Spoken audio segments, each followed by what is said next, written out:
अस्सलाम वालेकुम। आज की इस वीडियो में बात करूंगा रजिस्ट्री और इंतकाल के बारे में।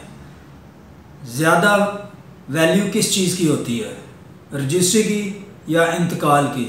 आप अदालत में जाते हैं तो अदालत किस चीज़ को ज़्यादा अहमियत देती है, रजिस्ट्री को या इंतकाल को? रजिस्ट्री और इंतकाल इन दोनों डॉक्यूमेंट्स में फ़र्क क्या होता है? अब मैं एक वकील हूँ या कोई भी दूसरा शख्स वकील है तो लाजमी नहीं कि ये वकील ही जाने। आप एक नॉर्मल एक आम आदमी यानी जो वकालत का लाइसेंस नहीं रखता उसको भी पता होना चाहिए। कल को वो खुद ज़मीन ख़रीदता है, अपना घर ख़रीदता है तो उसको पता होना चाहिए कि उसे रजिस्ट्री करवानी है या इंतकाल करवाना है। इन दोनों में बेसिक फ़र्क क्या है? देखिए, मैं बात करूँगा टू दी पॉइंट, घुमा फिरा के बात नहीं करूँगा ताकि आपको समझने में आसानी रहे। रजिस्ट्री होती है जो ज़मीन की या मकान की, घर की, वो रजिस्ट्री एक टाइटल डॉक्यूमेंट्स कहलाती है।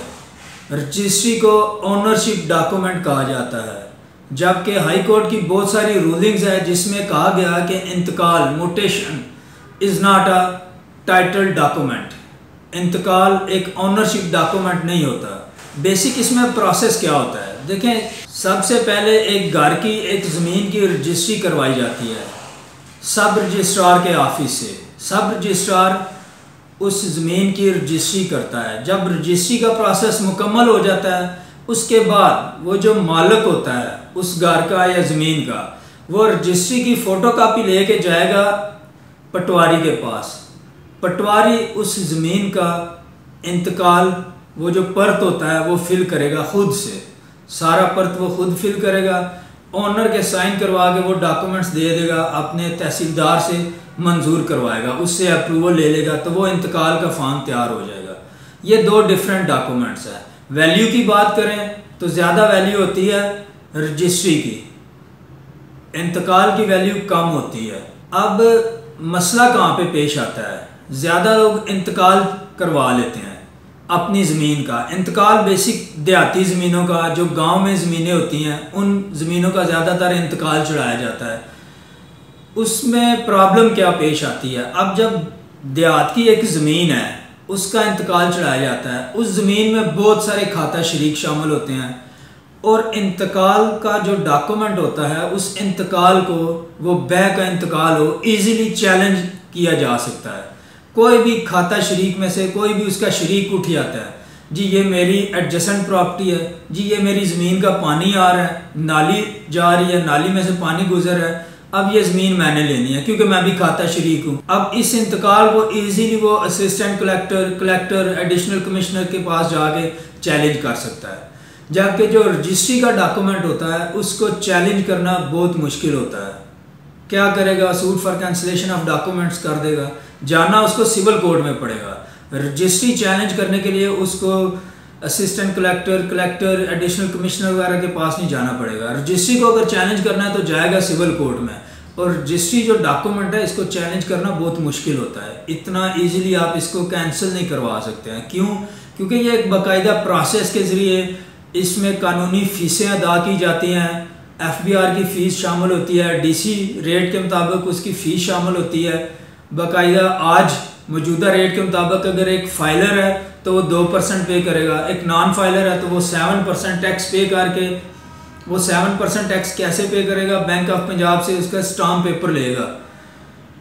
अब 7% उस ज़मीन की जो कानूनी वैल्यू है उसका 7% लेके वो बैंक ऑफ पंजाब से स्टाम्प पेपर लेगा, फिर बल्दिया की फ़ी पे करेगा, उसके ऊपर एक तहरीर बनाएगा रजिस्ट्री की। फिर सेलर और बायर, बेचने वाला और ख़रीदने वाला, दोनों सब रजिस्ट्रार के ऑफिस में जाएंगे। वहाँ पे आमने सामने बैठ के दोनों के बयान होंगे। सेलर कहेगा ठीक है जी मैंने ये ज़मीन बेचनी है, मैंने इतने पैसे ले लिए हैं। ख़रीदार कहेगा हाँ जी मैंने ख़रीदनी है, मैंने इतने पैसे दे दिए हैं। वहाँ पे फिर तहसीलदार की मौजूदगी में ये डॉक्यूमेंट्स वेरीफाई होते हैं, थंब इम्प्रेशन लगते हैं, सिग्नेचर होते हैं। सब रजिस्ट्रार के ऑफिस में अपने कुछ रजिस्टर होते हैं जहाँ पे वो इनके ऊपर साइन लेता है, सब के, सेलर के भी और बायर के, बेचने वाला ख़रीदने वाला दोनों साइन करते हैं। ये काफ़ी लंबा प्रोसेस होता है। इस वजह से जो इम्पॉर्टेंट डॉक्यूमेंट है, जिस डॉक्यूमेंट की वैल्यू है वो रजिस्ट्री है कंपैरिजन टू इंतकाल। अगर दोनों का कंपैरिजन करें ना, अब वैसे भी कोर्ट्स ने, हाई कोर्ट्स ने कह दिया कि जो शहरी ज़मीनें हैं उनकी रजिस्ट्री होगी, उनका आप इंतकाल नहीं करवा सकते। कुछ देहात की ज़मीनें होती हैं जहाँ पे आज भी इंतकाल होता है, लेकिन मैं आपको कहूँगा कि अगर आप ज़मीन ख़रीदते हैं तो कोशिश करें आप उसकी रजिस्ट्री करवा लें। रजिस्ट्री करवाते हुए टैक्स थोड़ा सा ज़्यादा पे करना पड़ता है कंपैरिजन टू इंतकाल, लेकिन फ़ायदा क्या होता है, रजिस्ट्री चैलेंज बहुत मुश्किल से होती है। ऑब्वियसली हो जाती है, एक प्रोसीजर है, एक वे है, सिविल कोर्ट है, वहाँ चैलेंज कर सकते हैं, लेकिन मुश्किल होता है चैलेंज करना, उसको तोड़ना, उसको कैंसिल करवाना, रजिस्ट्री को ख़त्म करवाना मुश्किल होता है। जबकि इंतकाल इजीली चैलेंजेबल होता है और 2-3 खाता शरीक उठ के आ जाएं, शोर करना शुरू कर दें, बंदा वैसे ही 3 साल असिस्टेंट कलेक्टर, एडिशनल कमिश्नर की अदालतों के चक्कर लगाता रहता है, वो इजीली चैलेंजेबल हो जाता है और इंतकाल है वो टूट भी जाता है। ये कुछ बेसिक डिफरेंस था रजिस्ट्री और इंतकाल में, और सारा प्रोसेस भी बता दिया है कि वैल्यू किसकी होती है, रजिस्ट्री की वैल्यू होती है या इंतकाल की। फर्दर रजिस्ट्री इंतकाल के हवाले से कोई किसी किस्म का क्वेश्चन हो या आपने रजिस्ट्री करवानी हो, इस बारे में इंफॉर्मेशन चाहिए हो, तो आप कमेंट्स करके मुझसे पूछ सकते हैं। डिस्क्रिप्शन में मेरा कॉन्टैक्ट नंबर भी मौजूद है, आप वहाँ पे कॉन्टैक्ट कर सकते हैं। शुक्रिया।